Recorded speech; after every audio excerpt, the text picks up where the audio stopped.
Yes, good afternoon, guys. Hope everyone had the lunch.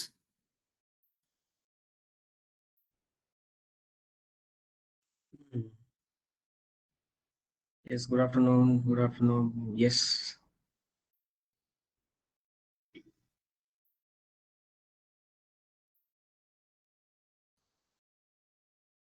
Ah, I was about to say Chan Chandpara. Happy Guru Purnima to all. So no non-veg today.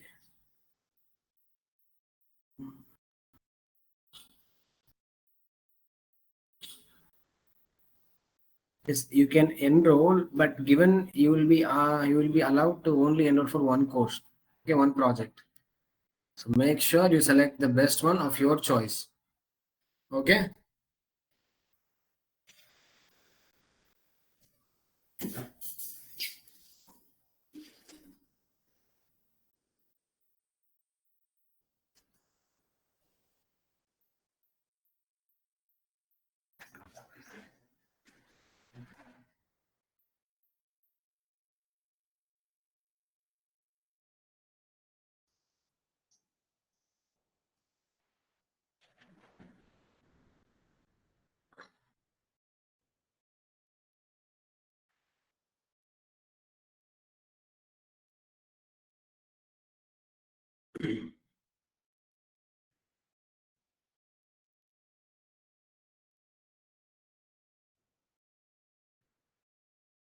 Guys, you will get to know about your projects. Okay, just give me a moment. I'll get that info now itself.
So yes, guys. So just got the confirmation that it will be of team project. So you can choose your own members and selecting your own members as well. You can do it. It's not a big issue. Okay. How to have your own team created? Everything will be known. Okay. Yes.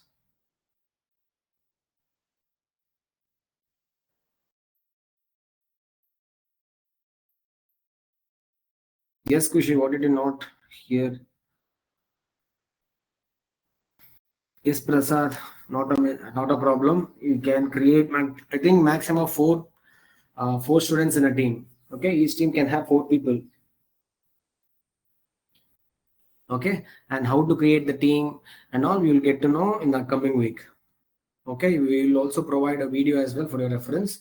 You can look at that as a reference and then start building your team. Okay, I will get to know. That is up to you guys. Okay, so yeah, maximum is only four. Okay, so don't worry, you will get to know about these things in the coming week. Okay, so any doubts, guys? So did you guys go home and then practice the lab?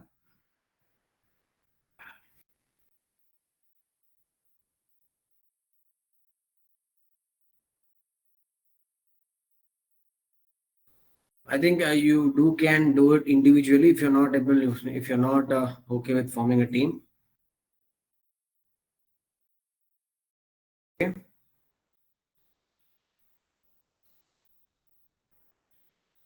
Why only 300? Everybody enjoy this Guru Purnima.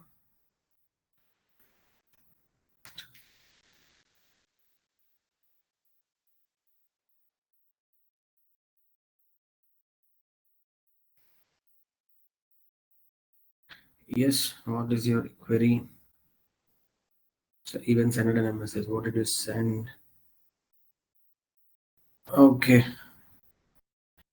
Drop in your common email address that you have used for creating this NASCOM, that is in Swayam Plus, and as well as the meeting, the class link that you're getting every day. Okay. Mention that email address once again and then get that clarification. Okay. With that said, any doubts from previous class?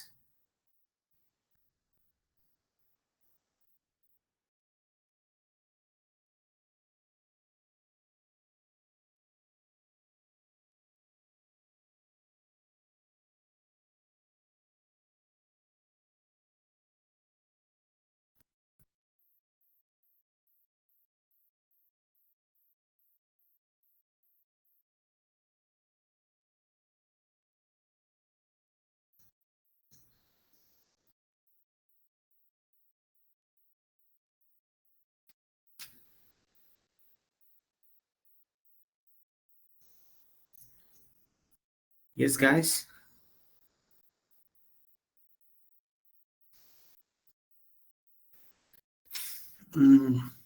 Yes, Pratik, these questions can be answered. The operations team, I'm not sure with the team and all.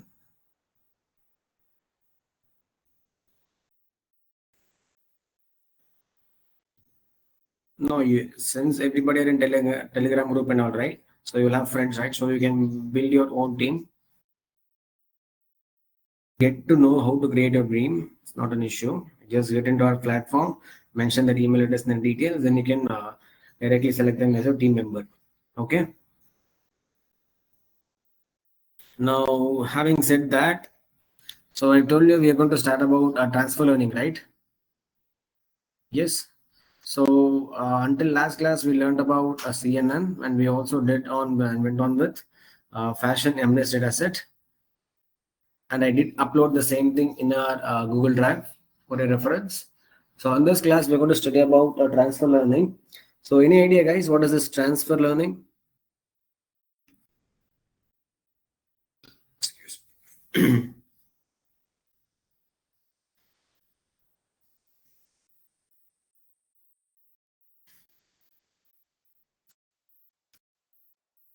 Let me share my screen.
Now, I hope my screen is visible to all, right?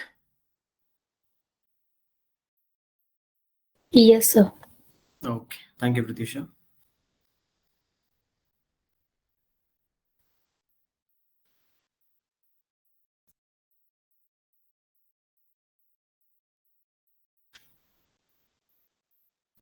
So, and I'll just give you a glimpse of what are all the things that they'll be doing in your.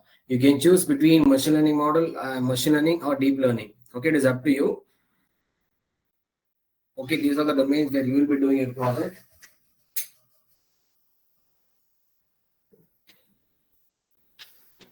Now, the coming this. Now, let's get into our. Oh my God, what is this Gayatri? Regarding the project, she was saying that you're supposed to send us very soon. This one, but I'm trying to send up the email address in the verification into the need regarding that. Okay, you just have the same thing. Send the same text to our in the WhatsApp in our Telegram group. Okay.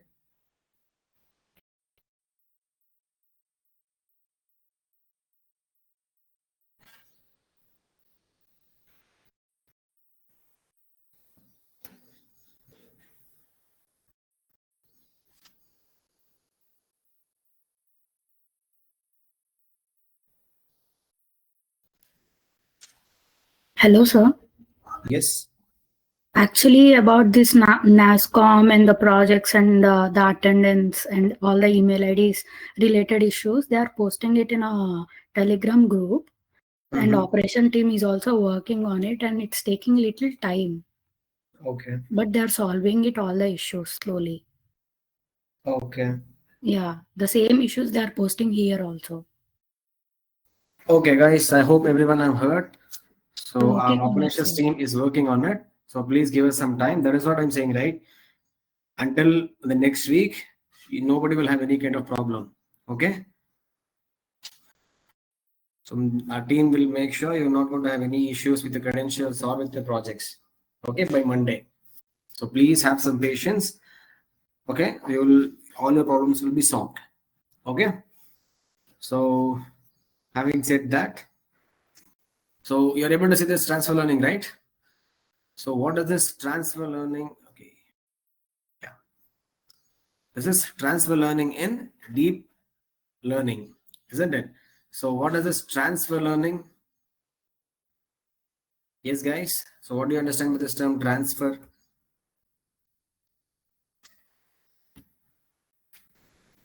So you can consider the example of teacher and student.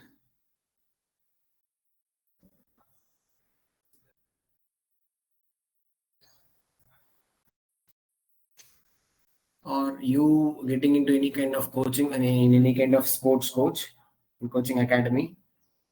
We can consider that, and then anyone can give an example to understand this transfer learning.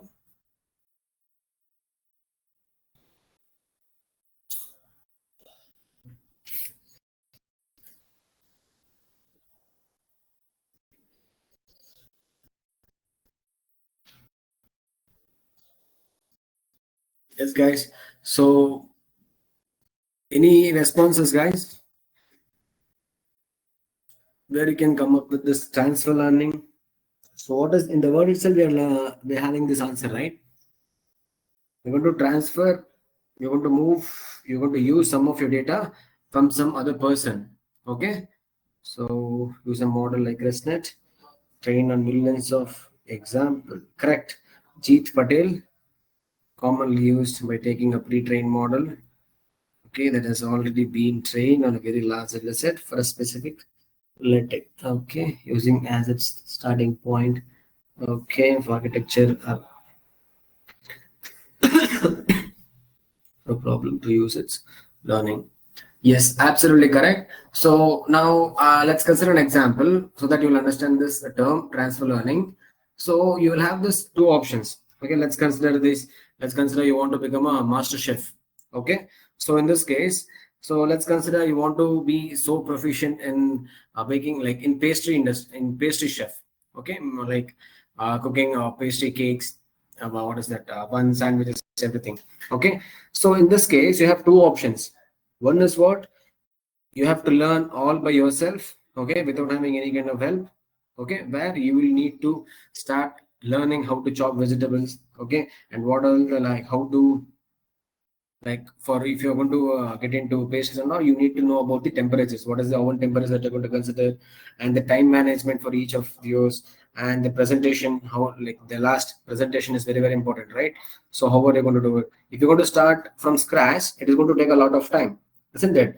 So instead of that, what you can do, you can consider another person where he will be mastered, okay, in like making roast sauces like soups and all the like having a great knowledge with the oven temperature, what temperature to be for each of the items to be for each of the pastry that you want to cook. So in this case, what are you trying to see? You're trying to see in case of transfer learning or in case of a person who is a master chef, okay, not a person like a person who's going to start from scratch. He will not have any kind of information, so he has to learn by himself, and it is going to take a lot of time. But in case of a master chef, what he does, since he has so much of experience, so he knows given any kind of ingredients, he will be able to prepare any dish, right? So here, to consider the pastry example itself, we can consider the master chef will know what are all the how many like what is the measure of the ingredients that he has to consider for baking a cake, okay, or how what are the oven temperature that he has to consider, how will he control the oven temperatures.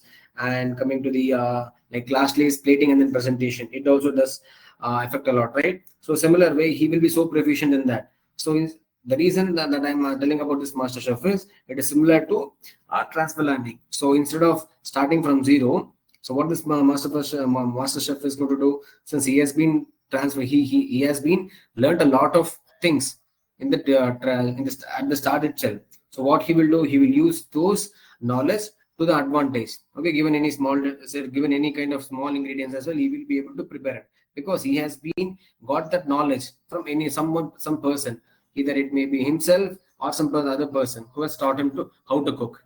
Okay, is it clear? So the similar way here as well. So why do we use this deep learning? So it's a powerful technique that enables faster training. So instead of focusing on each of your data that you have, so what you can consider that the main reason for using this transfer learning is to at the start itself, you don't need to have the whole complete data set. Okay, let's consider if you have 100 samples, even if you consider 10% or 20% for this by using a pre-trained model for training, it is more than enough. Okay, because whatever the data set that you're going to consider, it will be similar to your data itself, like your data set that you have considered. Okay, why this is powerful is the first point is it is going to have it doesn't need much of your data. It does only need a less amount of data. Okay, but in case of training deep learning models, you have what is that? It does require a lot of training data, right? But in case of training transfer learning, you don't need much data. But if you have some data, it is more than enough. Okay, and moreover, since you have less number of data points to be trained, so the training will be the model training will be very very fast, right? Isn't it? Meaning what? The reason for having this faster training is because it has just like the master chef, he would have been learned so many what is that dishes to prepare. So itna time experience se, given any kind of ingredients, he will be able to create a new dish, right, out of the ingredient that he has. In the similar way, transfer learning also does the same thing. So given any kind of, the first thing is you will not less data, a small amount of data is more than enough. Okay, and just by having a small amount of data, your training also it is more than quick. Okay, now coming to the last one, what is that? Since you're going to what is that? You're going to train it very fastly or quickly. You're going to have the model performing very well, isn't it? You're going to have a good, what do you say, accuracy, isn't it? And less number of less error percentage. Is it clear? So these are all the things by having this transfer learning is going to do. So first thing is we are going to just like we're going to he has some experience. Okay, it is similar to here it's coming for transfer learning. We have this pre-trained model. So last class we trained our own model, right? We created a variable called as model. In that we had initiated the input images size, next followed by 2 convolution layers and 1 flattened layer, and then finally we have this 2 fully connected layers, right? And finally, the last one is output layer. So here you can consider, meaning you can customize, you can, what do you say? You can custom your models. Meaning what? You can consider how many convolution neural networks, CN or convolution neural networks you need, or how many pooling layers you need, how many dropout layers you need, and how many flattening fully connected layers. So how many neurons do you need, and what are the things, activation function like softmax, sigma function, LU function. So what are the appropriate activation function that you can consider. So in this way you can custom your own model, but doing that, it is going to take a lot of time, isn't it? But rather than wasting our time in customing your making your own model, you can use this predefined model. That is what pre-trained model. It has already been trained. You're just going to use that for your advantage. And if to bring about an example, you can consider what is that? Small snack shop, a sandwich shop. So as the what is that? The shop is going to see a high peak at the evening around like from 4 to 8 o'clock. So what this will do, they will not prepare everything from scratch. But since because as they have seen more number of people they are coming during that period, what they will do, they'll prior. But before 4 o'clock itself, what they will be doing, they will be they will be chopping all the necessary vegetables, packing itself. Okay, sandwich को क्या क्या करना है सभी करके pack करके रख देते हैं. बाद में the only thing whenever customer comes, they'll just heat it up, they'll just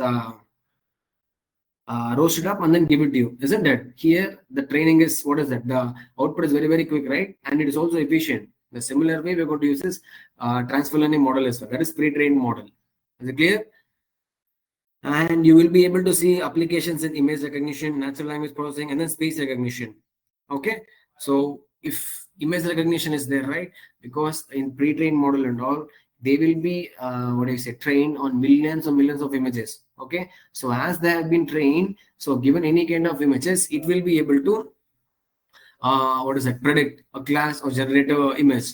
Okay, but in case of the machine learning, what did we have to do? We had to there has to be a human intervention to define what are all the features that he has to consider, isn't it? But in case of CNN or deep learning, you don't need to have anything, because every feature will be learned at the hidden layer itself. Is it clear? Now, what are the popular pre-trained models we have? We have VGC16, VGC19, and then we have ResNet, and then BERT. So these are all the pre-trained models. Okay, so BERT can be used for like our transformer models. Next, what is fine tuning and then feature extraction? So first get into a feature extraction. So what is the feature extraction? What this is going to do is it is going to extract the new the effective features, okay, from new data sets. So why do we have to do that? It is to have your classification model performing very well. Okay, so feature extraction is the thing, but you can consider this. We had this feature engineering, right? So in that case, what did we do? We were extracting only the features that had a lot of impact, right? Similar way, we're going to do it in feature extraction as well.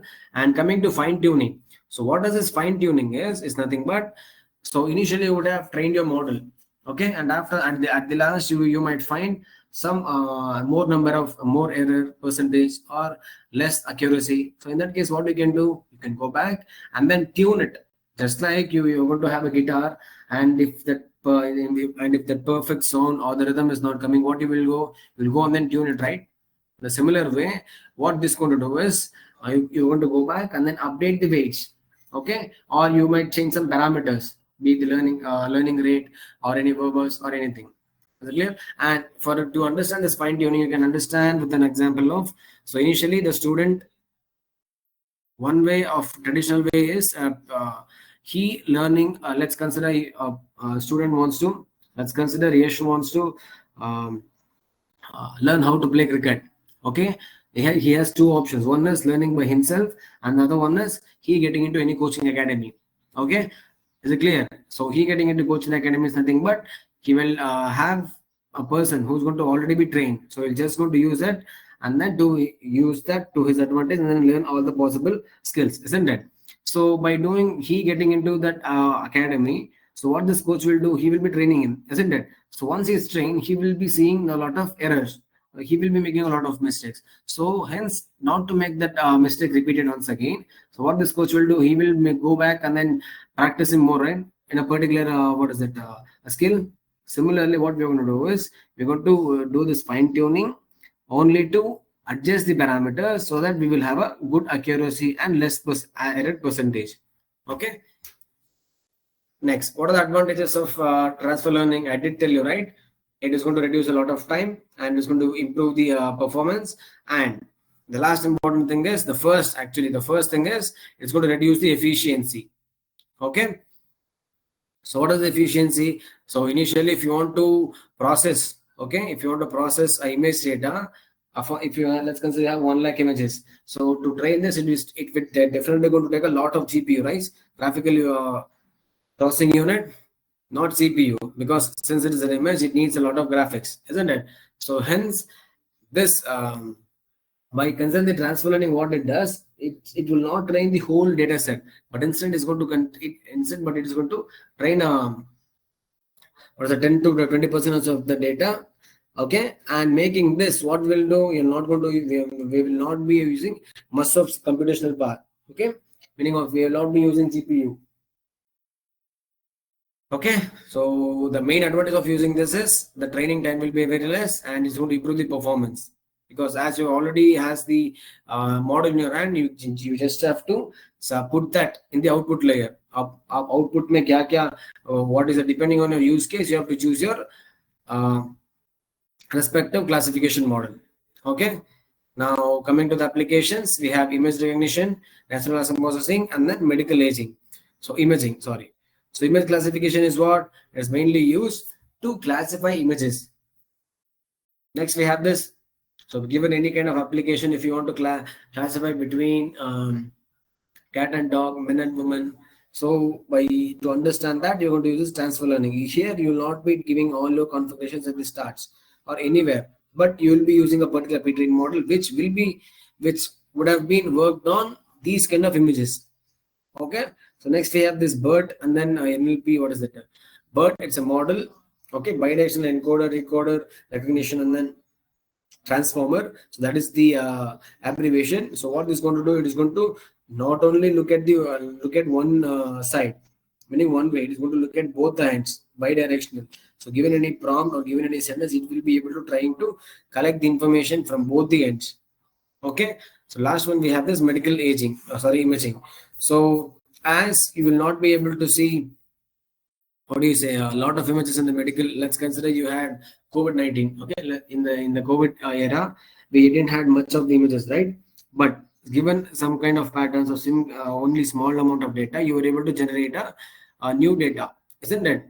So that is something. But in first thing, you will not have any kind of data, but by considering this data augmentation, what you're going to do is you're going to represent more data set, okay, for a given data, which will be similar to the original data set.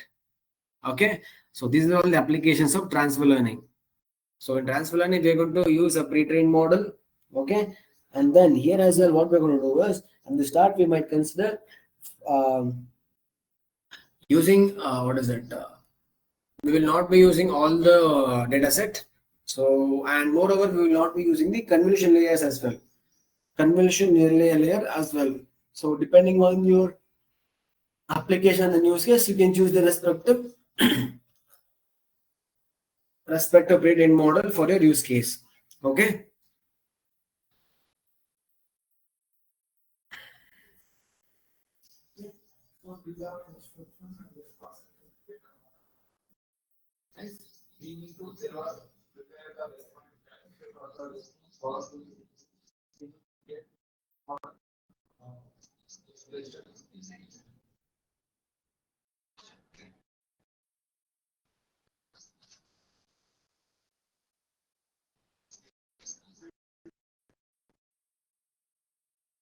Yeah, a kind of inheritance you can consider, correct? Yes, guys, is it clear about this transfer learning?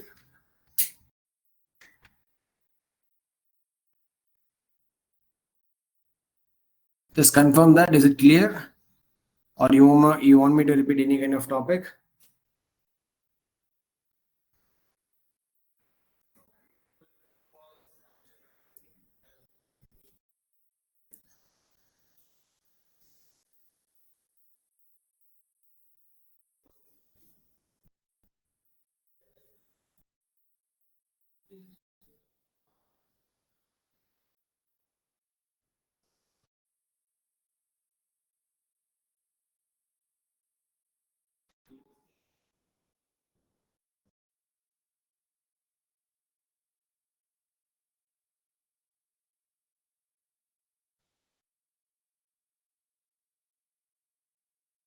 So let me. So there are so many models. VGG16, testnet,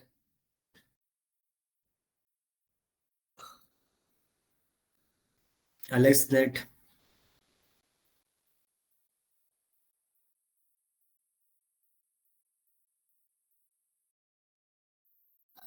So any idea about what is this CIFAR 10? Did you guys explain about what is the CIFAR?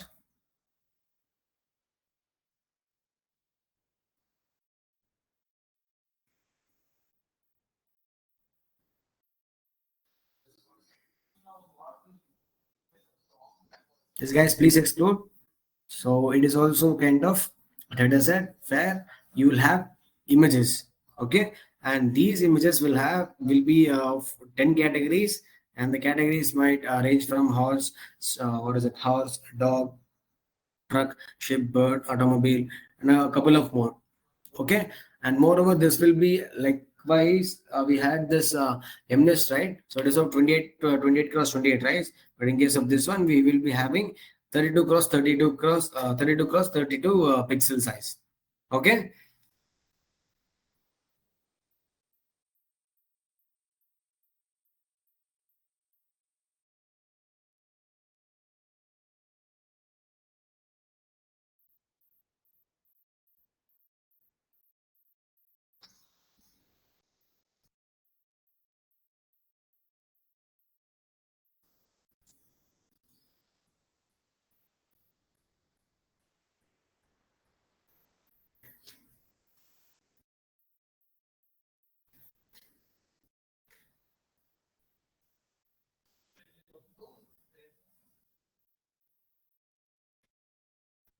Yes, guys, just a moment. Did you guys try at your home with the CNN?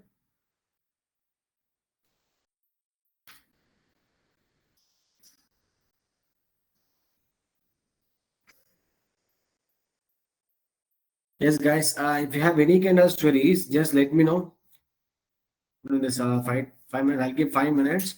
If you have any doubts regarding machine learning and then deep learning, just let me know.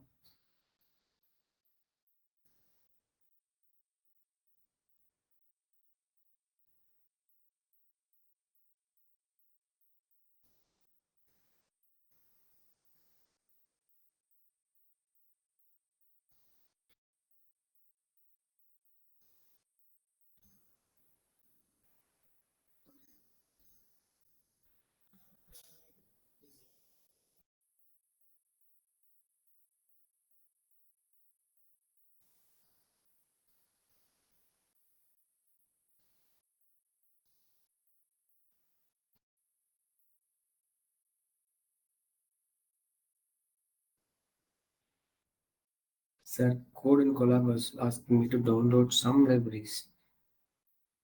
Yes, you have to pip install some of your libraries if you don't have one. Okay. So let me open my screen and then guide you.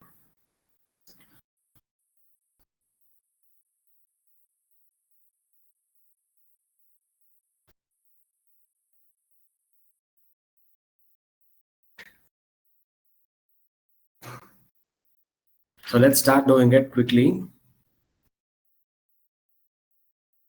So first thing, let's open a new notebook. I request everyone to do the same thing. Open a new Google Colab notebook, and then you can type. So we will be working on CIFAR data using a trained uh, on VGG16. Okay.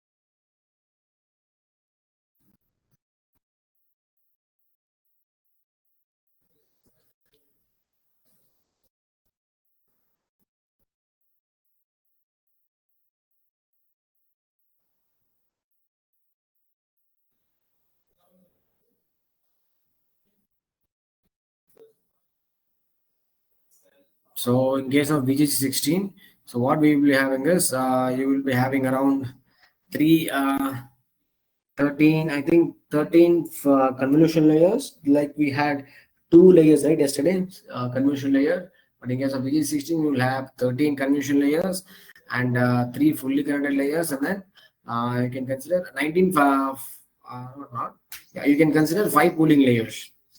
Okay.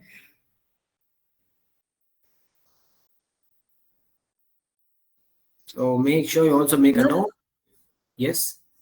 Sir, screen is not visible. I think you're not sharing it. Just a moment.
I hope it's visible now, right?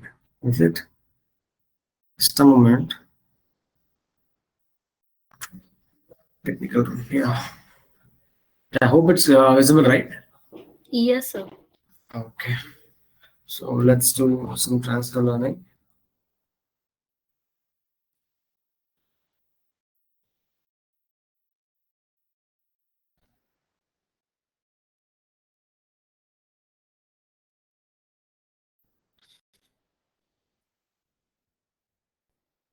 Class. Okay. So this is done. So first thing is we have named our notebook. Next thing is what we have to connect to our GPU. As this is a deep learning deep learning project, so you better you go and then use this GPU. Okay, because it needs so much of computation power. Then click on this connect button. Now it is being done. What we can do is we can get to know about what is this VGC16. So VGC16 is a pre-trained model. Okay, we'll write it here.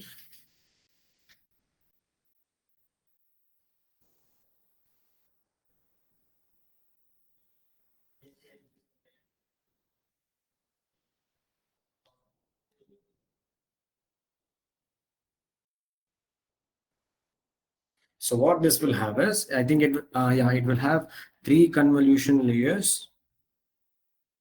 Convolutional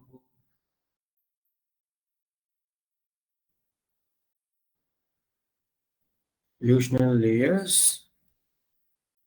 Okay, and then 3 fully connected layers, and in the side itself you will have 5 pooling layers.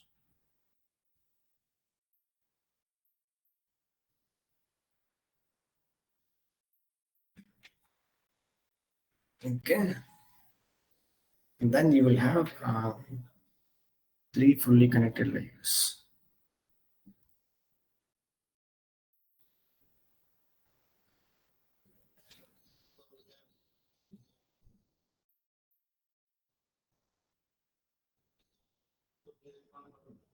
Okay, so as these pooling layers will be inside the convolution layers, right?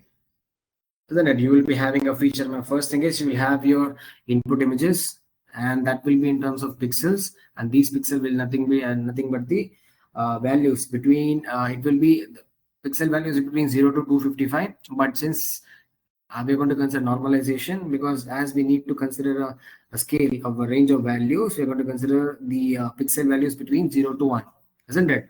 So by having this, this input feature, that input value that we have, this will slide over the filters. So why do we need filters? It is to find the edges are the shapes in your image, isn't it? So in similar way, it is going to consider minute pixels and then find the edges of the patterns. So similarly, it is going to have these pooling layers as well. So in this, we might consider max pooling layer. So what this will do, once you have the feature map, so out of these feature map, it is going to consider the maximum value from each of the metrics, and the metrics will also be given in the pooling layer itself. Either it can be 2 cross 2 or 3 cross 3. Okay, and finally we have this three fully connected layers. Okay, so this is about the VGG16 model.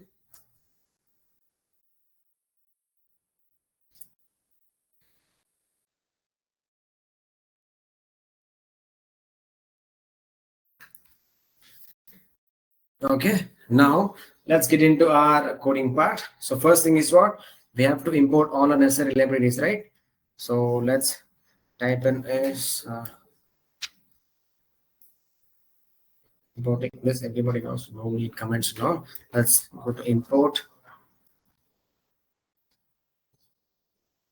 TensorFlow as TF. Okay, this is done. Next, we're going to use our Keras, right? So this is an API which works on top of our TensorFlow, isn't it?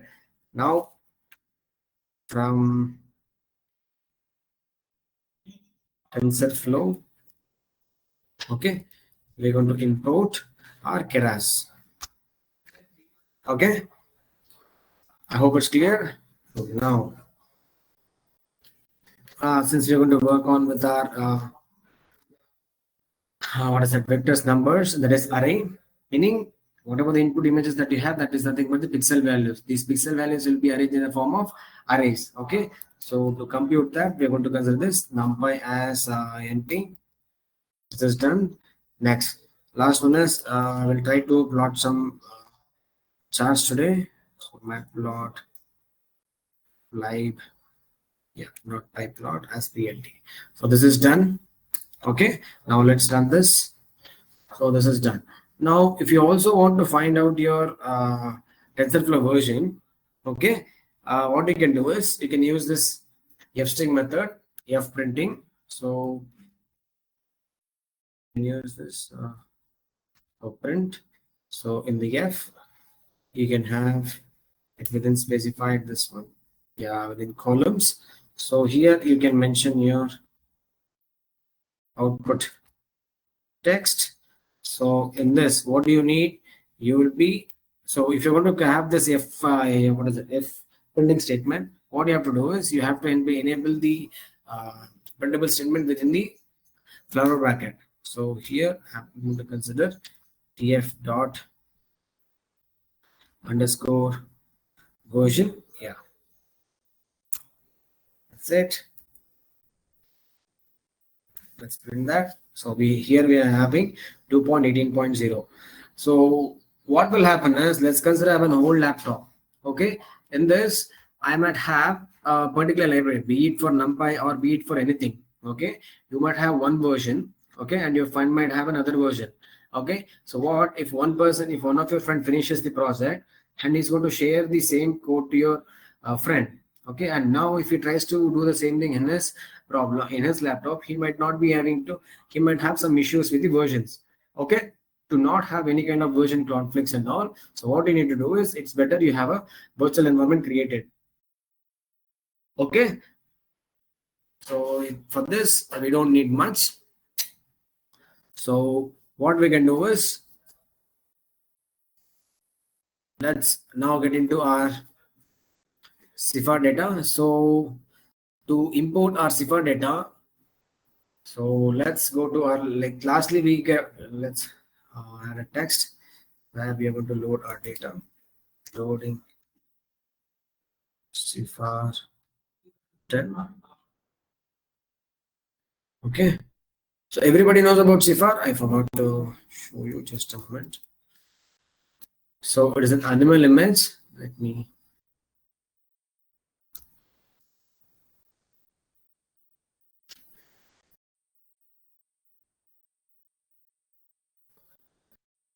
yeah.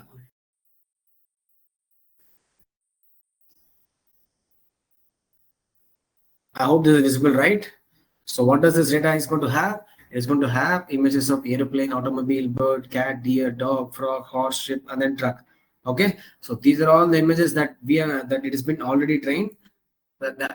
These are all the images that we have to train using a pre-trained model called as VGC60. Okay, so how many of this? How many data sample do we have? We have around. Have around 60,000 and it will be of 32 cross 32. And here if you see we have this channel as 3. So what does this 3 represent? 3 represent the channel size. So meaning what? You're going to have a colored images, meaning mixture of both like a mixture of RGB colors, okay, red color, blue color, and then green color. So by mixture of these, if you want to, if for any colored images, you're going to consider this channel as 3. Okay, I hope this is clear.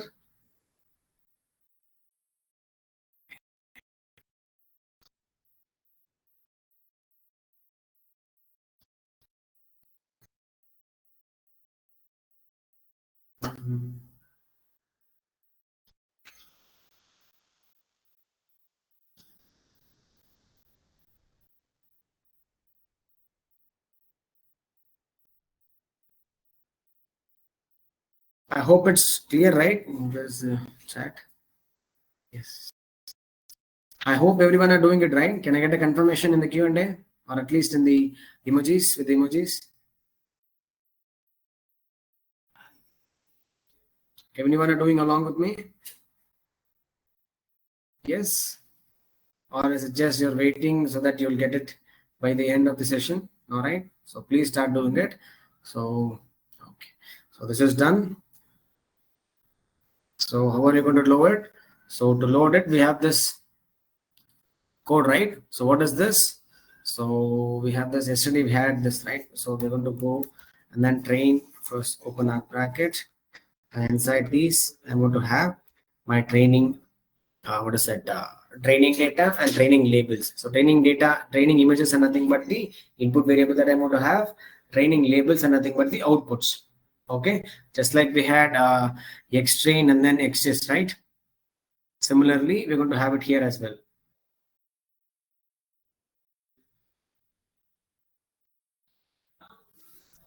So images, comma, next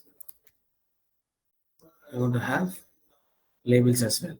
Okay, so what are we trying to do? So we are having this, this is the xtrain, sorry, this is the xtrain and this is the ytrain. Okay, similarly we're going to have this ytrain, ytest and then xtest. Okay, sorry, xtest and then ytest. So let's bring about the others as well. So we are literally storing all, first thing is we have to load our data set, right? And then we are storing into these kind of training and then testing data. Okay, the output is nothing but our label, images are nothing but our input data. Okay, x values. So here let's consider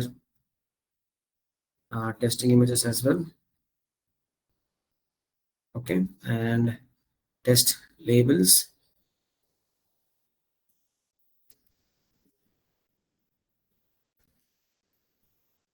And so with this, what are we trying to do? We are trying to store our data from Keras, right? So it is where our data set is there. You can directly go and then get the data set, and then yeah, here you can consider we're going to use our CIFAR 10. Okay, and then we're going to use this dot operator to load our data. Okay, this is done, right? Isn't it? Now let us run this.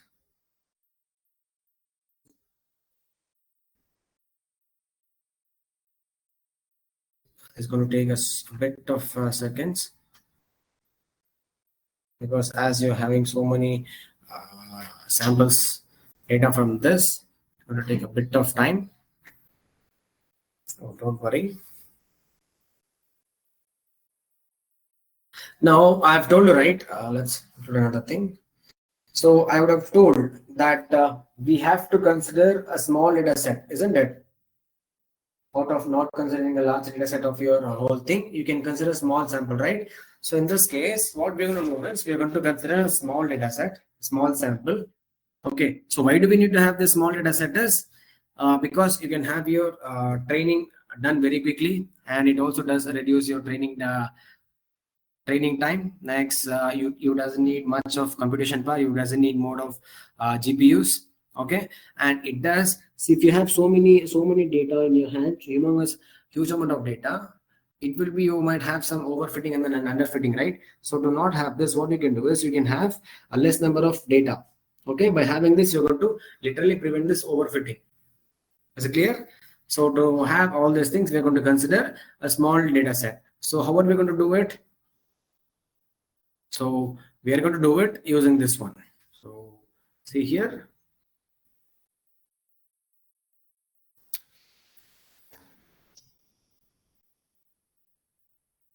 First, let's limit our, first we can write a statement, make comments. So we're going to limit our data.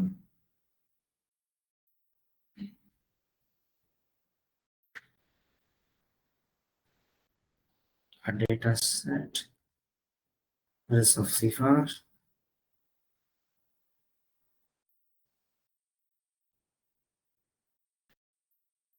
CIFAR, yes.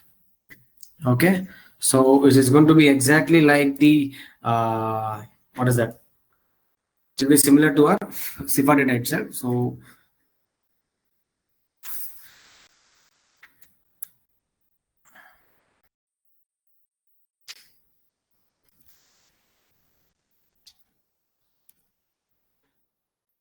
transfer learning. Next. So how are you going to do it? So initially, let's consider the variable MS train number of training samples.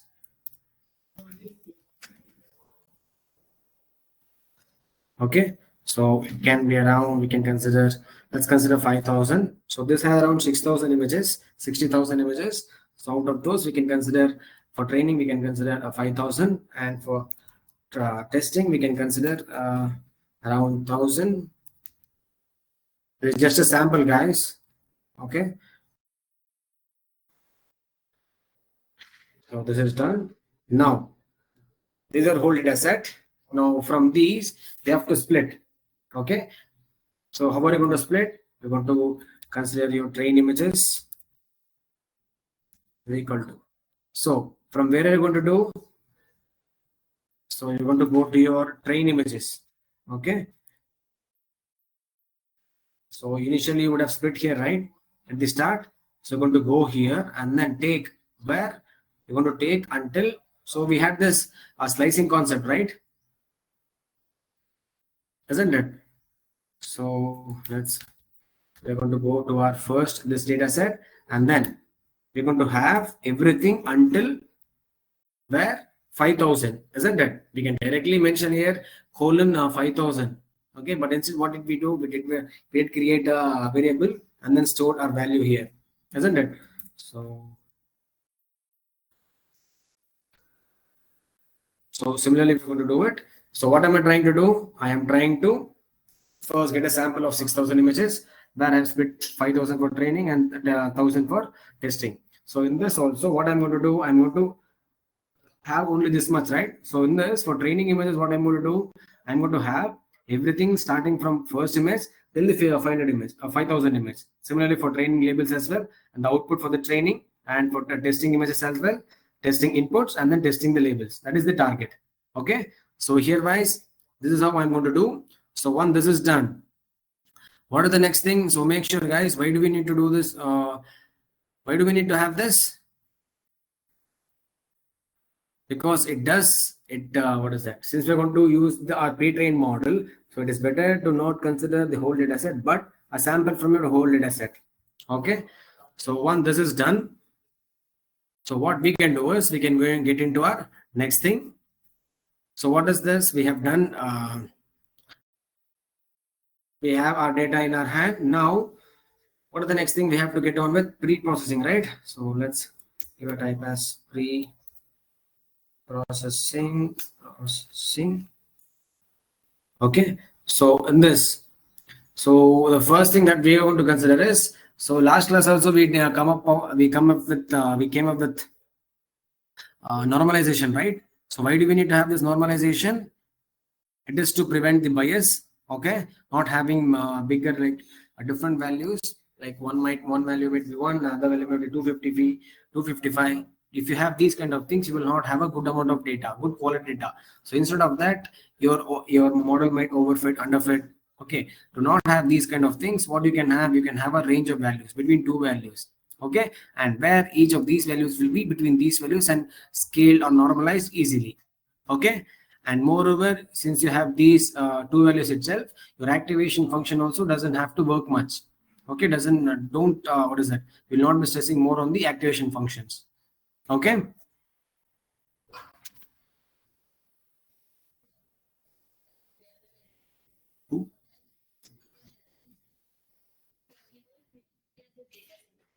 Yeah, 1 minute, 1 minute, guys.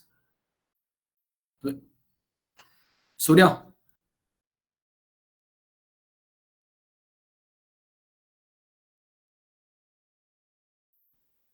Okay, sorry about that.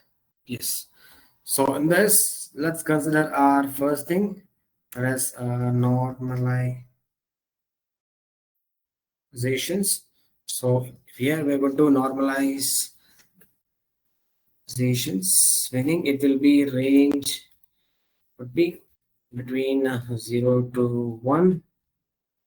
Okay, and as we did come to see that we will be having the CIFAR image of 3 channels, right? So let's run this cell. Now let's normalize our training data. Okay,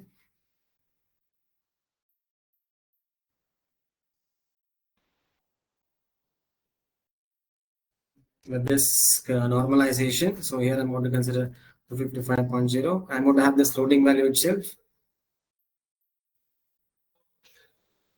Similarly, let's do it for our testing images as well.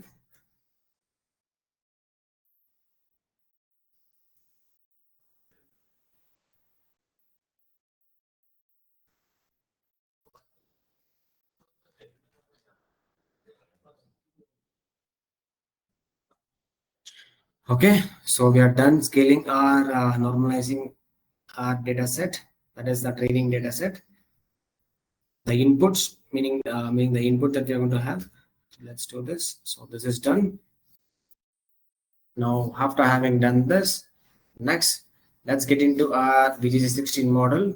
So as we're going to use our VGC16 model, okay, so we have to make sure we have to initially in our last class when we were creating our model, we were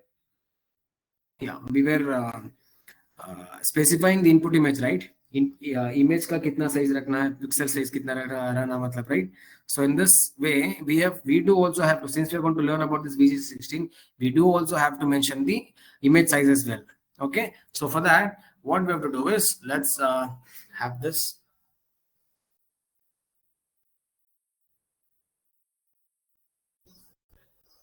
So we know, let's add a text. We know that CIFAR 10 is of what? We have 32 cross, it is of 32 cross 32 cross 3 channel. Okay, so this is the pixel size. But in case of VGC16, we have around 224 cross 224 cross, and then it is of 3 channels. Okay, so what do we have to do, since we are going to use our pre-trained model, right? Isn't it? So we have to change this input size for our image with this 224. So how are we going to do it? So let's do this here. Let me scroll down. Let's have it.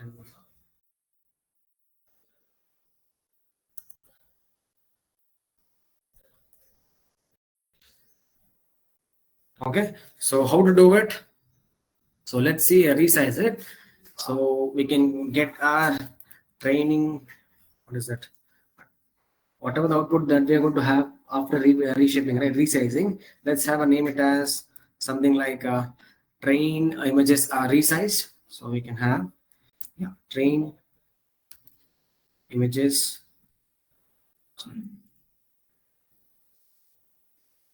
resized.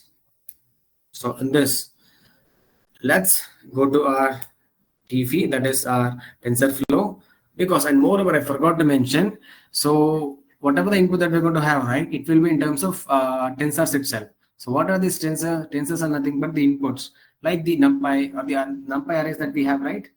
So that is nothing but these tensors. Okay, we're going to go to this TF. I forgot to mention this tensor at the start of the class.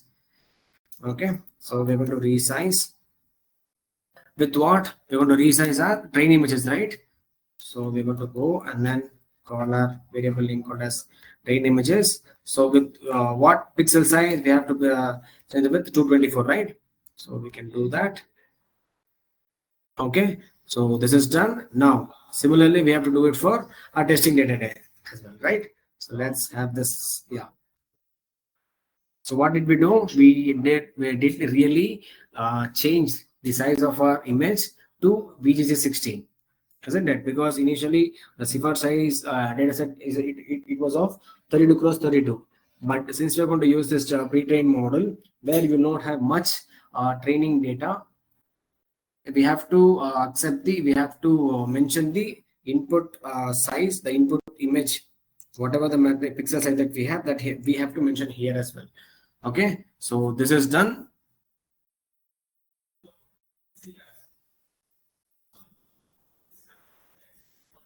Now let's get into our what we can do next thing is, this is for images done, right? So we are done with the images. Now let's do some thing with our labels as well. So in this labels, as we are going to, likewise we had this what do you say, we had one-hot encoding, right? Similarly we have this what we can say, we can convert all the labels into one-dimensionals. Okay, so to do that, what we can do is we can flatten it. Okay, so let's do that.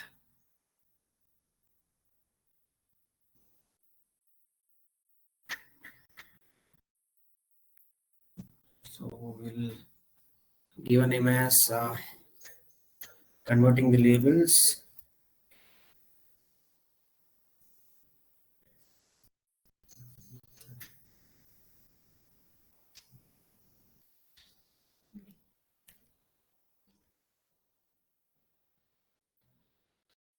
Okay, we want to convert these labels into our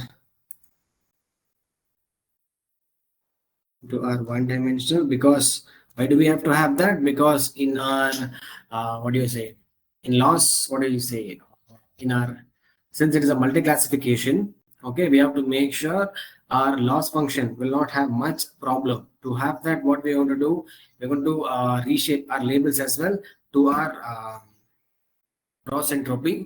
Okay, for doing that we're going to use this flattening method. So by doing this flattening method, we will not be having any kind of what do you say, not any kind of mismatch between your dimensions. Okay, and it does also simplify our what is it, we are done with this images, right? So we are done with these images. Now what is that input images, the input that we're going to give, but we do also have to worry about our labels as well, right? So to do that, we're going to open a new code cell, and then we have to use this flatten. Okay, so we are done with train. Let's head on with our train underscore labels. So here what I'm going to do is I'm going to flatten it. So last class as well we did with this flatten, right? So the reason for doing this is to have a good consistent output, and also to minimize our loss function as well. Okay, and meaning our loss function does requires or does need this one-dimensional output. Okay, and moreover we do also have to match our dimensions as well. Okay. Because if you're not going to have this in one dimensional, as we're going to use our TensorFlow, this will definitely give an error, as it might affect the, or is it a dimensionally mismatch error. Okay, to not have these kind of issues, we have to have this converted into one dimensional by having this flattened keyboard. So similarly, let's do it for testing as well. So this is done. Okay, battery charge. Okay, now let's run this. So did we run this now?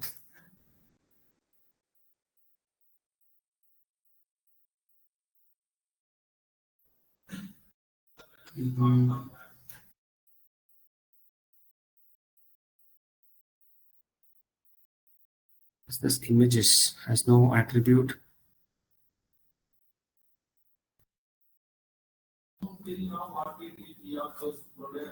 We have resized, correct? This tf.images dot resize the train images, correct? We need that. We have run on the train images as well, correct? Okay. I think it should be like tf.image instead of images. K images. In the first line, sir, like tf.images. Instead of images, it should be like image. Image, just image. Yeah. Yeah, correct.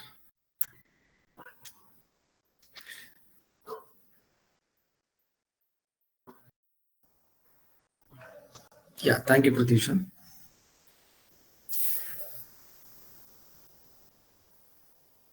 So this is the function that you're going to use.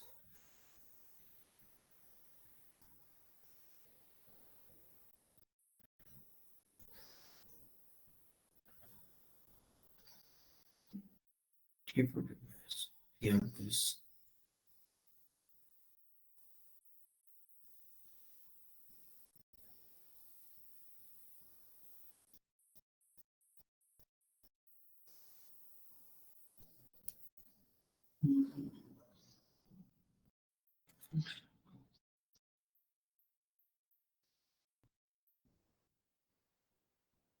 So for finding any kind of errors, you can just have this Gemini enabled.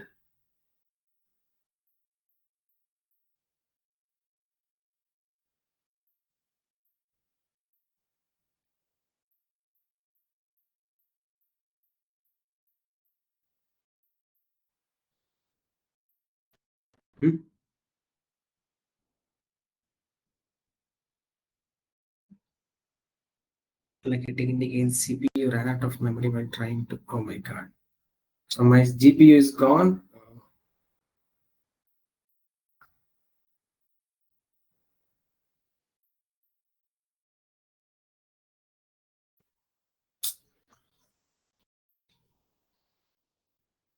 That's it. I think I have to use another account. So I think until then you take a break, guys. So let me use another account of mine. And moreover, I forgot to mention, Google Colab will provide you only, I think, 4 hours to 3 hours. I think I'm not sure with the number of hours that they're going to provide a free GPU. Okay, CPU is free, but coming to GPU, they're not going to be available. Okay. Yeah. Let me stop sharing this. Yeah, you can do it until here. Can I get a confirmation? Are everyone getting same error, or like nobody are getting the error, right? Because I ran out of my GPU. I hope everyone are done right until here.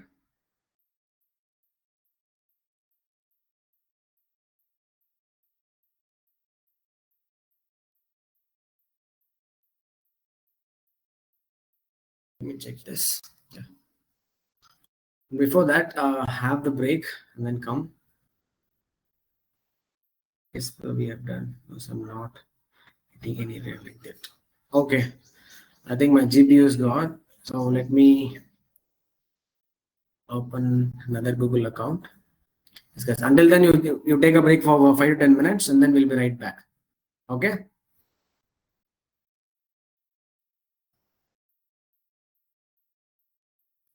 You want quiz today? We will not be having sufficient time. We'll see, or else tomorrow we'll have it for sure. Okay, inclusive of everything, whatever I studied from first class, we can have it. Okay. Yes, guys, take a break for 10 minutes, and then we can start off with the session.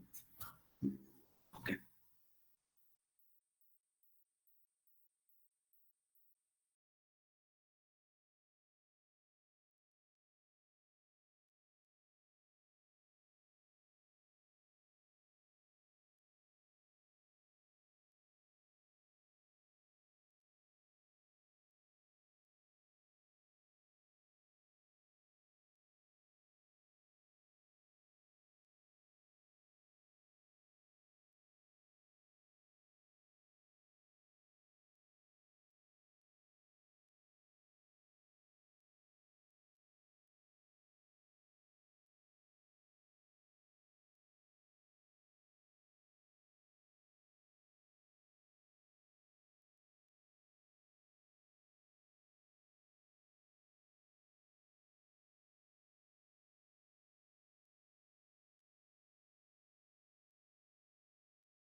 So yes, guys, can we resume?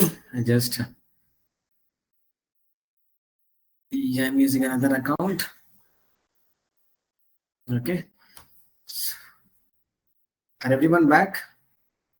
Confirm me.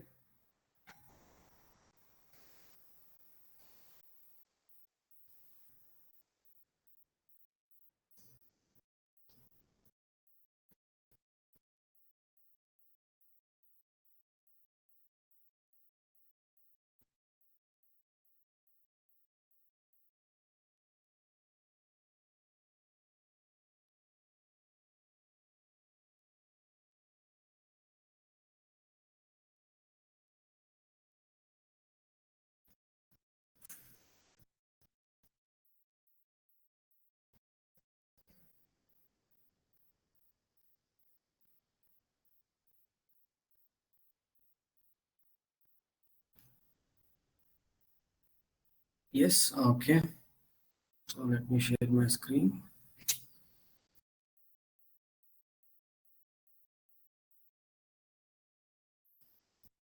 I think my screen is visible right now.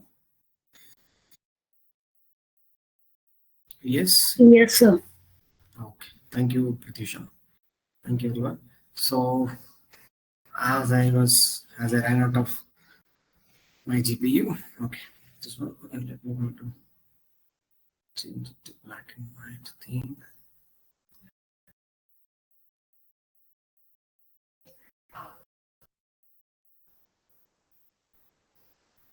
Yeah. Now we are done with our inputs. Okay. These are our inputs. These are our outputs, isn't it? For each are training labels and then testing labels. Okay, and these are our outputs. Make sure, right? Labels are nothing but our outputs. Images are nothing but our what do you say? The input image that you give. Okay. Next, let's create text called. Let's create. Now let's import our what is it? Let's load our BGG16 model. Okay. So we can.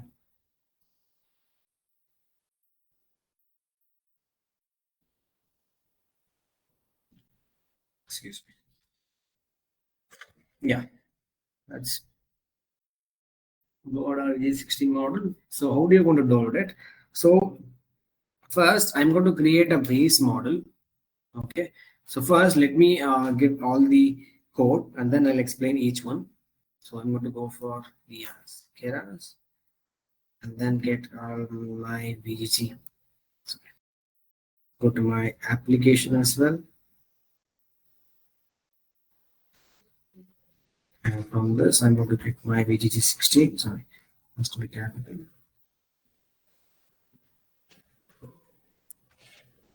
BGG16 and I have to compute the input size as well. Let me add the input shape. This 224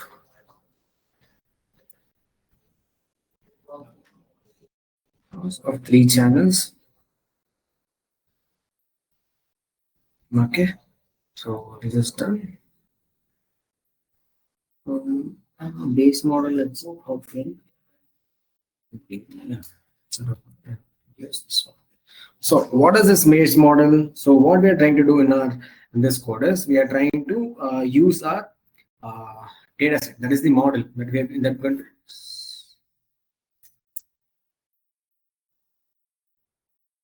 Strict. Right. Has to be cool. So first thing is we are going to create what do you say a variable called as base model. So what does this is going to do is it is like the feature extraction. So what this will do, so we learned about this feature extraction, right? At the start itself, it is going to have, we are going to enter and task learning, we are going to have feature extraction and as well as fine tuning, right? So the first thing is we are going to extract our feature. Okay, while because this is the first and most important thing. Okay, so what are the things that we are going to extract is from our Keras.applications. So from our Keras module, so from library, we're going to get into our module, a submodule called as applications. So from this, we're going to load our BG16 model. Okay. So what this will do, So this is nothing but VG16. It's a CNN network itself. Okay. So and here in this VG16, we are going to we did come across with this. Yeah, here we have around 13 convolution layers, right? So we're going to use this convolution layers. Okay, with this VG16, and the input size that I have taken is here. What did I take here? I have taken 22. What is it? 224 cross 224. Sorry, 224 comma 224 comma 3, right? So what does this represent? The images that are present in the VG16 model, that the images that this VG16 model has been trained on, these images has a pixel value is 224 cross 224, and we have this 3-channel. The reason for having this 3-channel is we're going to have this colored images. Okay, now having said that, we do also have to give our what do you say our, since I think we have to wait add our as well, since this is going to this VG16 model will be what is that trained on lakhs of images. Okay, and the final output, the CFAR images has around only 10 classes, right? But this VG16 image, okay, this VG16 model has been trained on an ImageNet dataset. Okay, so what is this ImageNet dataset? This ImageNet dataset is nothing but a it's a collection of images. Okay, here we can have around what do you say millions of images. Okay, and here also the classes can be over 100 to 1000 categories. Okay, so this is your data set. So with this data set, you have trained this VG16 model. Okay, so from this, what we are going to do is we're going to include the what we're going to do is out of these VG16 model, the output layer, the classes, the categories that we have, right, the labels, that we are going to not going to consider. So for not considering it, so we have to have this code as this one. Okay, so here we have to mention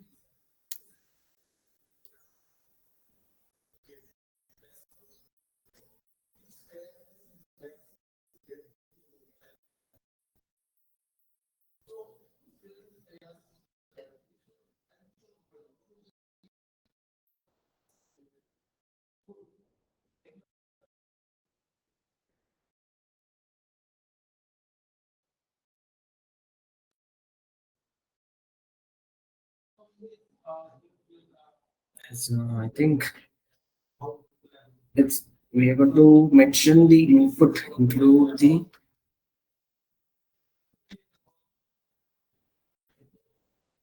I create a that include Tom.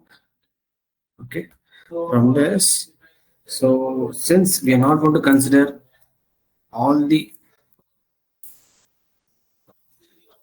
categories, so for that what we will be doing is we will not be specifying the categories. For that we are going to consider this false. Okay, so if you have considered true, it is going to consider all the 1000 categories or the 100 categories that you have. Okay, to not consider only, so we are going to only use our, like I forgot to mention this as well, in our transfer learning you're not going to consider the output layer, because since we're going to use this transfer learning only for it is like already pre-trained, right? So what you'll be doing is you'll be working on the images.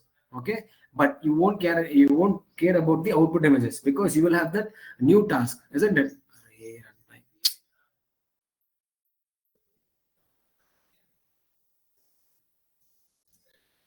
So in that case, since we are using this VG16 model, we have to make sure we're going to have this to not consider all the categories in our VG16 model. We are going to have this false, and weights as well. We are going to consider this as from ImageNet. Okay, so what is this ImageNet? It shows that we have whatever the weights that we're going to use it in our VG16 model. So it will be from this ImageNet data set. Okay, so this is what I was talking about. Data set. Okay, so let me also close it with the bracket. Now I think it's input image. That's done. So now let's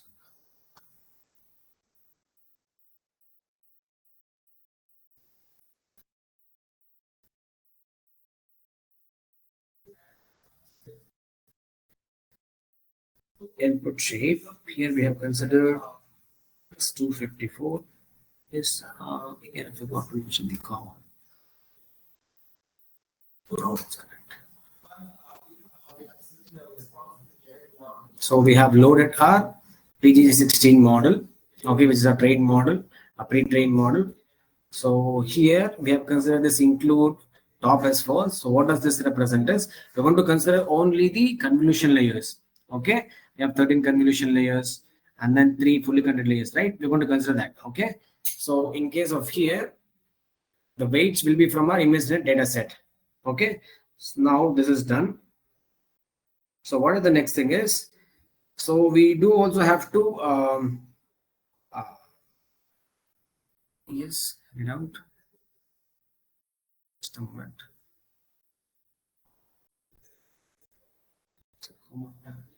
Yes, thank you.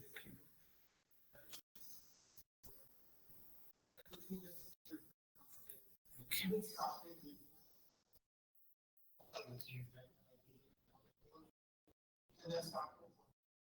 So next thing that we have to consider is we have to what do you say?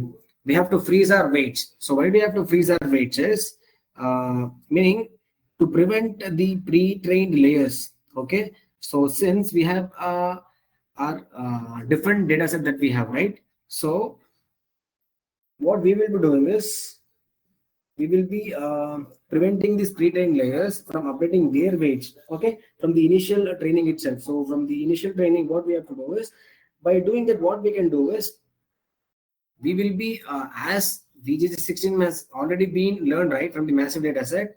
So we are going to stop that by having to freeze our or like given data from given data set from a CIFAR. Okay, to do that, what is the code is, we have to get into this base model. So let's have this as freezing our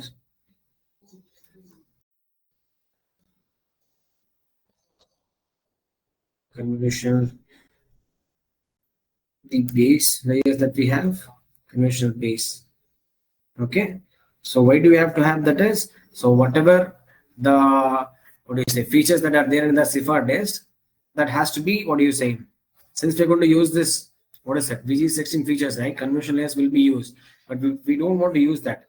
But since we are going to use that, we have to make sure we're going to use the we're going to flag, what is that, we're going to freeze the CIFAR data set.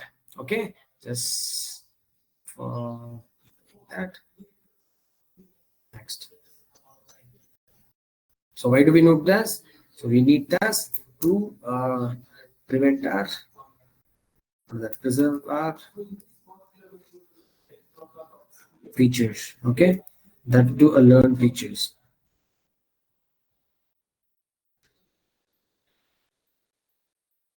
Okay, so how do you do it? You just go to your base model. Okay, and then you're going to use this. This is the keyword that is available, and then you're going to give it as false.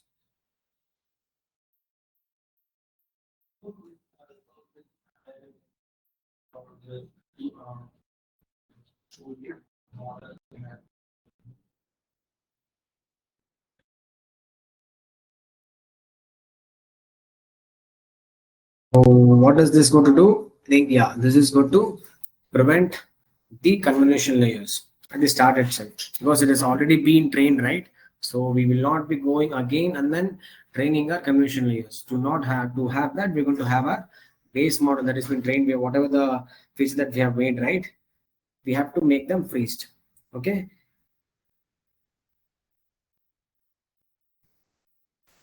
Next, so what we will do is, we'll first, what are the configuration that we have considered? Let's get this summary as well. For that, let's go to our base model. Okay, and then get the summary. Okay,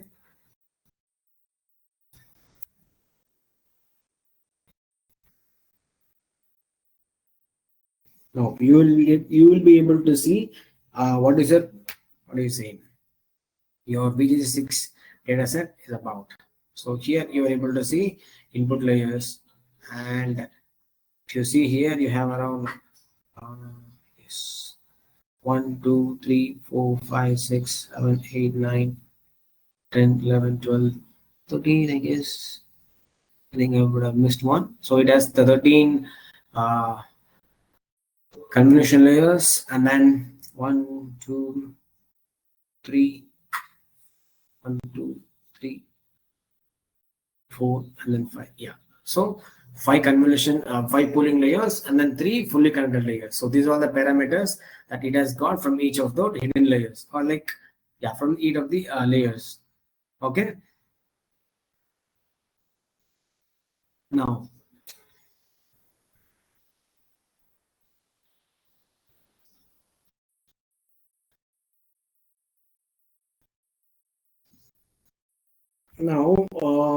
what we can do is we can start off with building our deep learning model.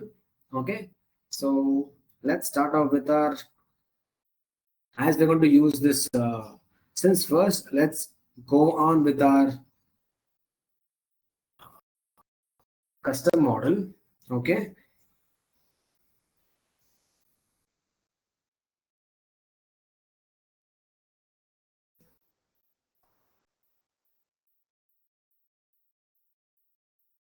so as I've told,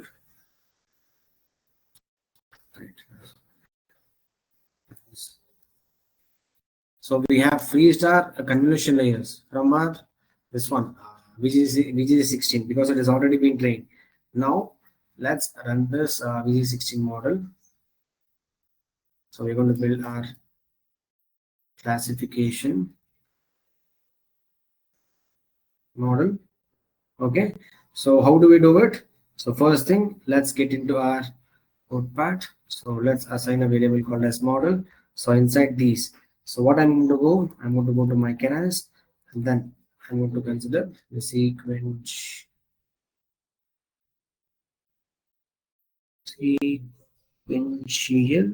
yes.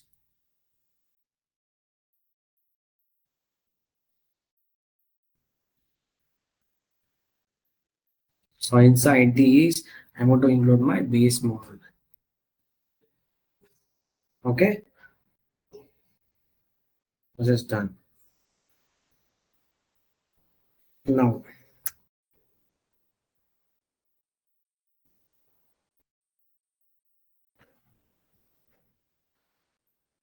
let me include my flatten layer as well, as it has already been taken out.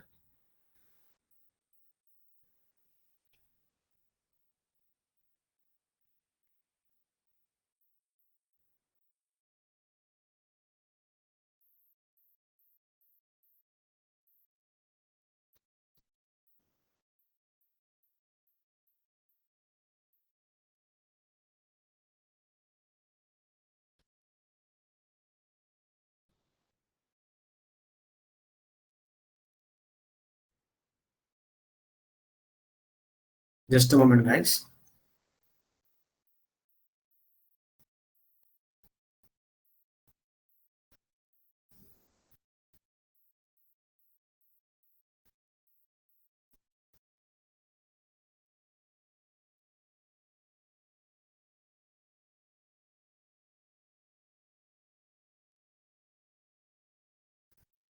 Hello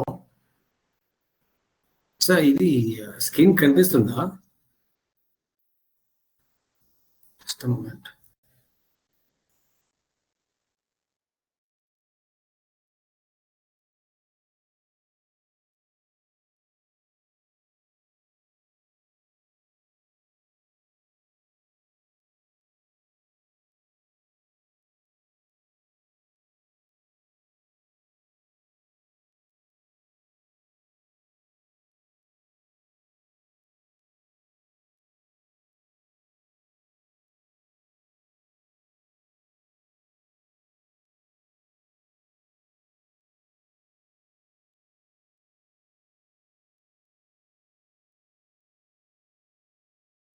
Yes, just a moment. Okay.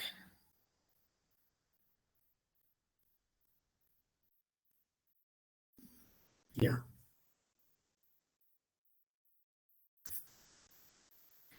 Now let me go and then on my Keras, and then I want to use my flatten layer as well because I have freezed all my layers.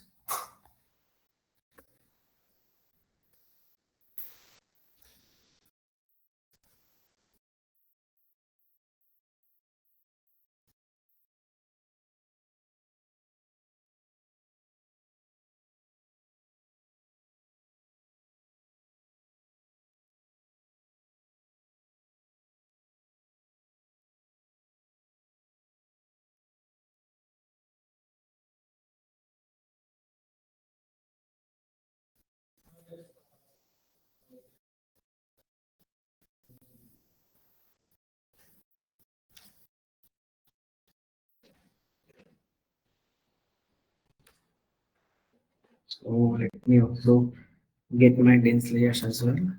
Dense layers are nothing but the fully connected layers that we can consider. Okay. I think I forgot about layers.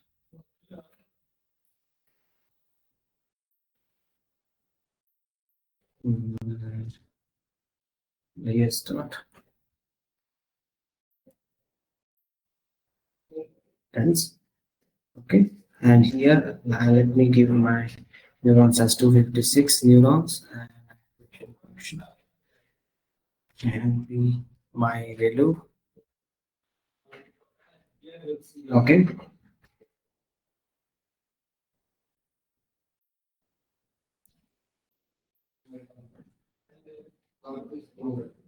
Next, I'll also add this keras. So what this keras will do is, let's consider you might not want all the neurons, but since you will be considering, since you want to have some damage reduction, you might consider 10% or 20% of your data, what are the output that you're going to get from the fully connected layers. If you might need only 90% or 80%. So in that case, you might only drop out a couple of neurons. So in that case, what we can do is we can use this dropout layer.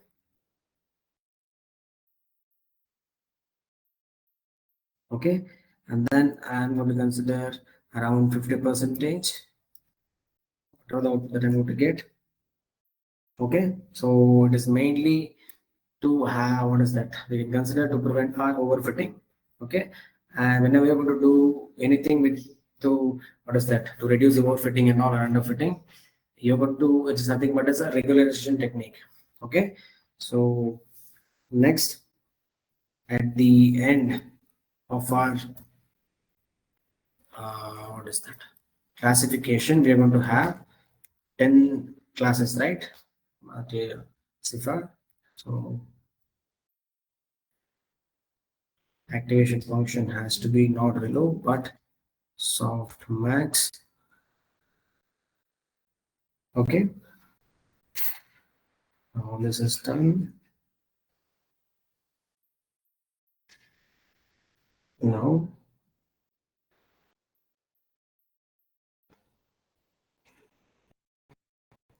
close our thing with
Should have taken it.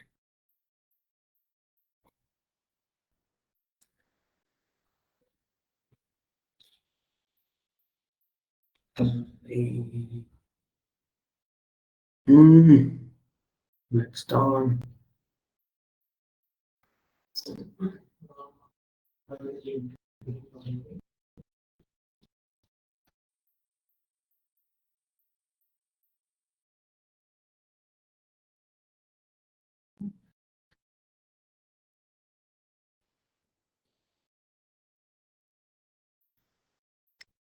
So you move the square bracket.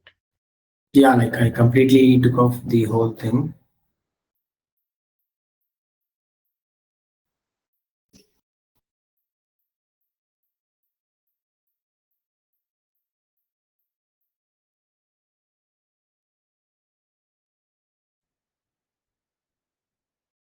Okay, from scratch I have to do it.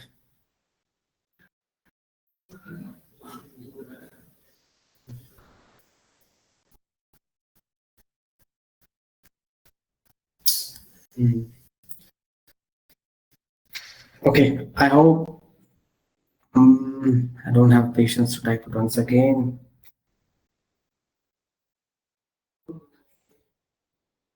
Okay. We'll do one thing. Did everyone do the same thing until here? Can I get a confirmation? I think this will take a lot of time. So let me stop sharing and then.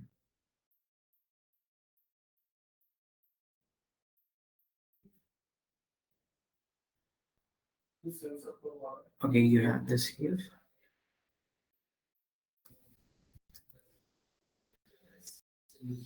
Okay, thank you, Priyanshi.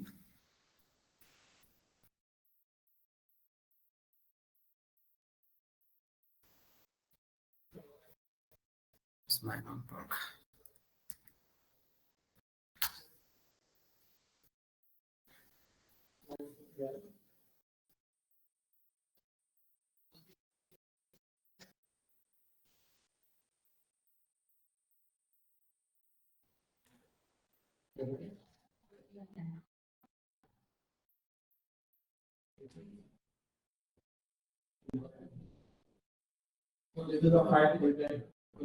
Okay, I forgot to mention the top out layer as well.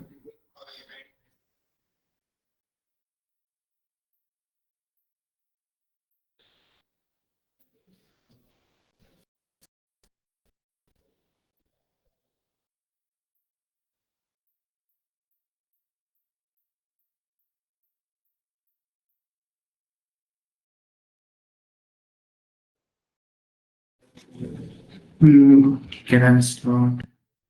Yes, top out we have taken. This layer we have taken.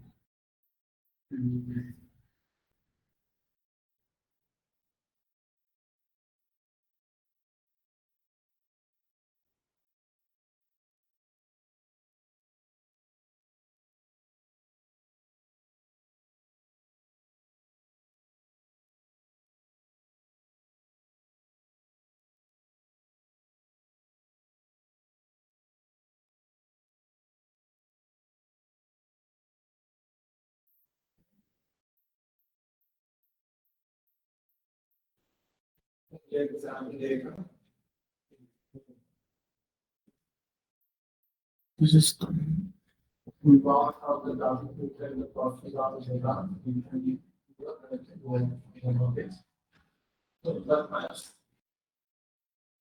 here activation function.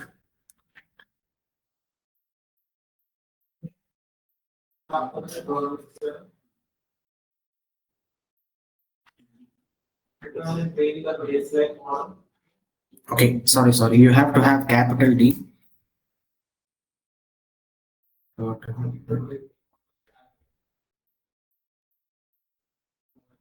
Excuse me, sir.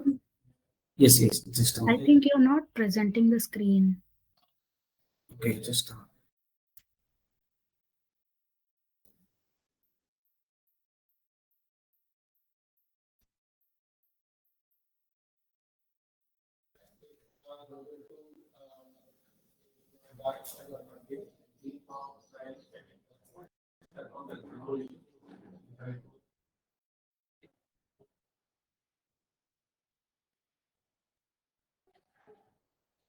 Yeah, I think you're able to do it. So, guys, first thing is I made a mistake here by closing the square bracket here itself. So please remove that, and coming here as well. I had used a small letter D, so don't use small letter D. It's capital D. Okay. Now it will be fine. Yeah. Now it is done. Now let's get our summary.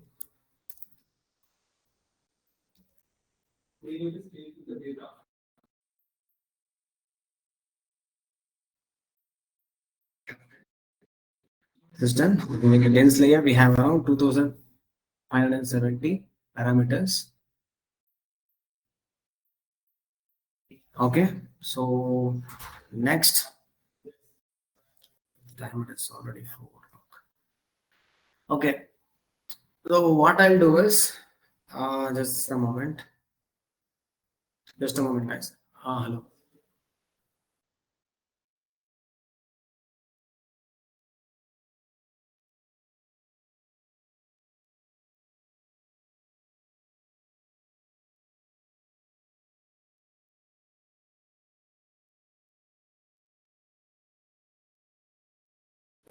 Yes, guys.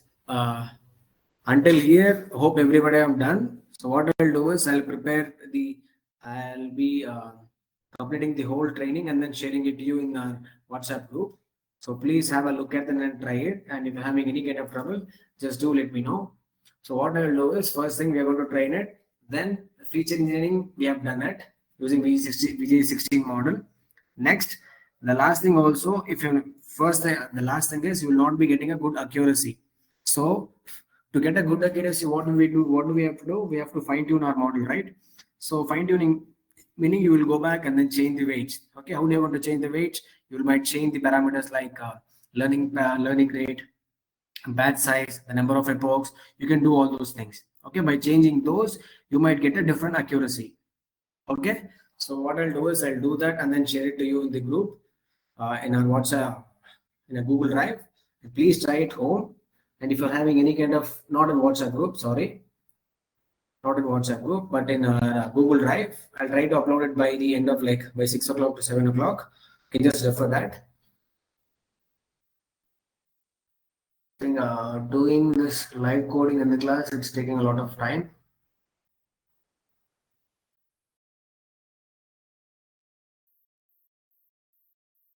Okay, until here is it clear, guys? No, I'm done. So I'll do one thing. Until summary I've done, right? So what did we do is we used our VG16 model where we didn't use any kind of convolution layers. Okay, so we directly trained our model and then we will be able to see our output. Then we will be using our convolution layers for our CIFAR data, and that too also only a small one. Okay, until like the 13 convolution layers itself. And by changing some parameters like learning rate, number of epochs, and then batches as well, you will be able to extract. What did we do? We directly took off the whole thing, right? We didn't consider any batches and all. So we will be considering a lot of other parameters by customizing it. We will be changing the model's accuracy. Okay.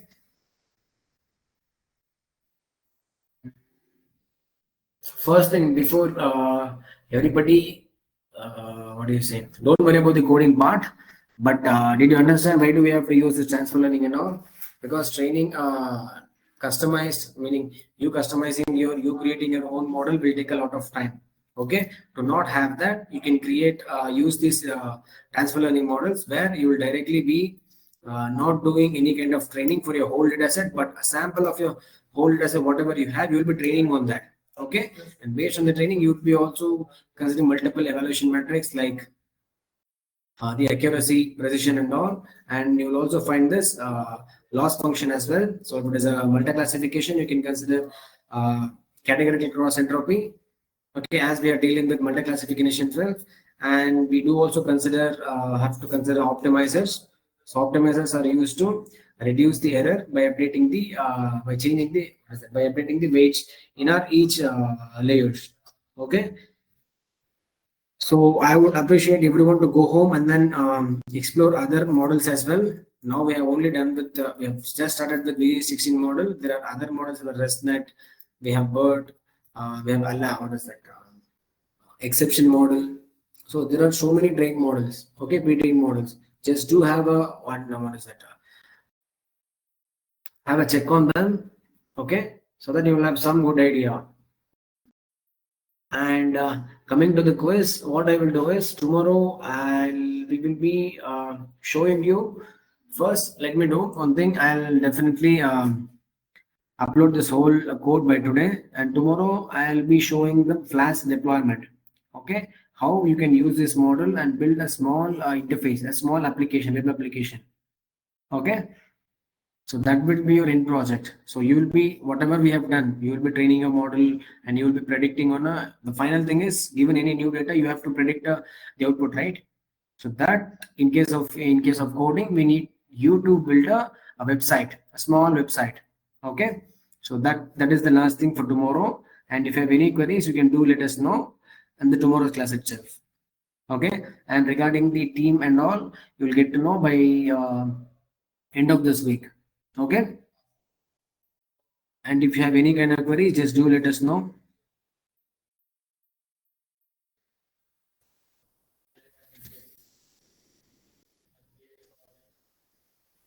Is it clear, guys?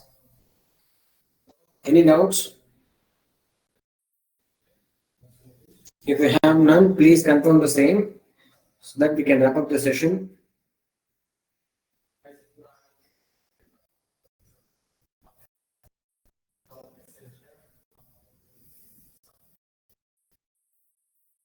Yes, guys. So don't you worry about the projects. To be honest, for the same. Okay, what is it? Data splitting. Okay, model training, model testing, evaluating. Everything will be done. What is that? Everything is already prepared. It is just that you have to see it and then do according to your need. Okay, you don't have to worry about the project, guys. So to get the certificate, there are three things, three main things. First is attendance. Next is you have to do a self-paced course. Next, you also have to finally you have to upload your submitted project. And submitting a project also won't take much time, okay? Because everything will be given to your in your hand. You just need to go and then explore and then start doing it. And if you're having any kind of trouble, you can do let us know. Do let us know in our mentoring session, okay? So while you're doing project, you will be having the mentoring session. So don't worry. So if you're having any kind of queries, you can get clarified in the project mentoring session. Okay.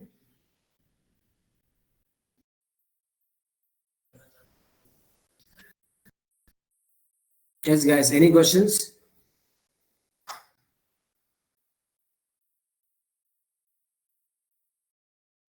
Whatever the email, and if you have what is that, interchange your email addresses, please do mention it in the Telegram group. They will rectify it, and please give us some time because this might take a couple of what I say, couple of days.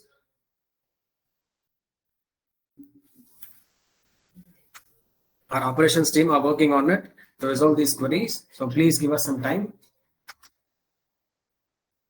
Okay. And if you don't have any query, just confirm once again so that we can wrap up the session.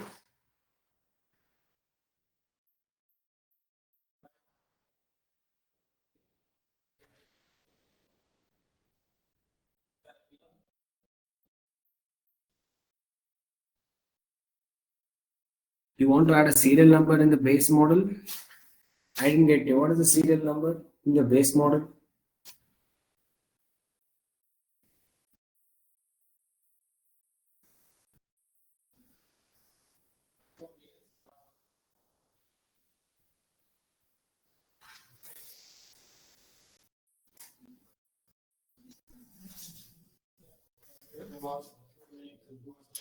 You can't add serial numbers, images, and all in your model summary.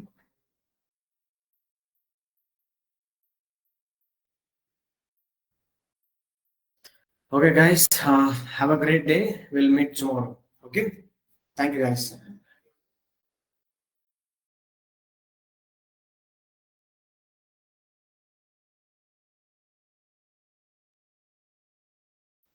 No, Kushi, we can't add any serial number over there.